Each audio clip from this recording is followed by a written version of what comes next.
ಕೆಂಪೇಗೌಡರ ಜಯಂತಿಯ ಪ್ರಯುಕ್ತವಾಗಿ 15 ಲಕ್ಷ ಸಸಿಗಳ ನಾಟಿ ಇರುತ್ತೆ.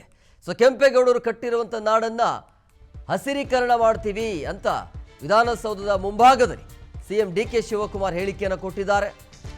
ರಾಜಧಾನಿಯನ್ನ 1 ಲಕ್ಷ ಸಸಿ ನೆಟ್ಟು ಹಸಿರೀಕರಣ ಮಾಡ್ತೀವಿ ಅಂತ ಡಿಕೆ ಶಿವಕುಮಾರ್ ಹೇಳಿದ್ದಾರೆ.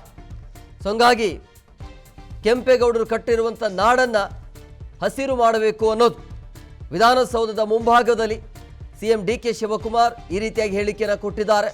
ರಾಜಧಾನಿಯನ್ನ 1 ಲಕ್ಷ ಸಸಿ ನೆಟ್ಟು ಹಸಿರೀಕರಣ ಮಾಡ್ತೀವಿ ಅನ್ನುವಂಥ ಸಂಕಲ್ಪವನ್ನು ಇಟ್ಟಿದ್ದಾರೆ. ಕಬ್ಬನ್ ಪಾರ್ಕ್ ಮಾದರಿಯಲ್ಲಿ ಫಾರೆಸ್ಟ್ ಲ್ಯಾಂಡ್ ಅನ್ನ ಅಭಿವೃದ್ಧಿ ಮಾಡಬೇಕಾಗತ್ತೆ ಅಂತ ಹೇಳಿಕೆಯನ್ನು ಕೊಟ್ಟಿದ್ದಾರೆ. ಇವತ್ತು ವಿಧಾನಸೌಧದ ಮುಂಭಾಗದಲ್ಲಿ ಸಿಎಂ ಡಿಕೆ ಶಿವಕುಮಾರ್ ಈ ರೀತಿಯಾಗಿ ಹೇಳಿಕೆಯನ್ನು ಕೊಟ್ಟಿದ್ದಾರೆ. ಸೊ ಇವತ್ತು ಕೆಂಪೇಗೌಡರ ಜಯಂತಿ ಇರುವಂತಹ ಹಿನ್ನೆಲೆಯಲ್ಲಿ ಮಾತನಾಡಿದರು. ನಾಡಿನ ಎಲ್ಲ ಜನತೆಗೆ ಕೆಂಪೇಗೌಡರ ಜಯಂತಿ ಸಂದರ್ಭದಲ್ಲಿ ಅವರೆಲ್ಲರೂ ಕೂಡ ಶುಭವನ್ನು ಹಾರೈಸ್ತಾ ಇದ್ದೇನೆ. ಬೆಂಗಳೂರು ಇಲ್ಲ ಅಂದ್ರೆ ಕರ್ನಾಟಕ ನಾವು ಎಲ್ಲಿ ಹೋಗ್ಬೇಕಾಯಿತು ಅನ್ನೋ ತರದ ಕನಸಿ ಇಡೀ ವಿಶ್ವ ಬೆಂಗಳೂರು ನೋಡ್ತಾ ಇದೆ.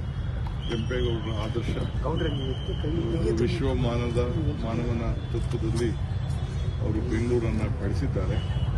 ಅದನ್ನು ನಾವು ನೀವೆಲ್ಲ ಸೇರಿ ನಾಗರಿಕರು ಒಟ್ಟಾಗಿ ಅದನ್ನು ಉಳಿಸ್ಕೊಂಡು ಕಾಪಾಡಿಕೊಂಡು ಹಸಿರನ್ನು ಬೆಳೆಸಿ ಮತ್ತೆ ಇದನ್ನು ಗಾರ್ಡನ್ ಸಿಟಿಯಾಗಿ ಪರಿವರ್ತನೆ ಮಾಡೋಕ್ಕೆ ಈಗಾಗಲೇ ನಾವು 15 ಲಕ್ಷ ಸಸಿಯನ್ನು ಬೆಂಗಳೂರು ನಗರದಲ್ಲಿ ಬೆಳೆಸ್ತಾ ಇದ್ದೇವೆ.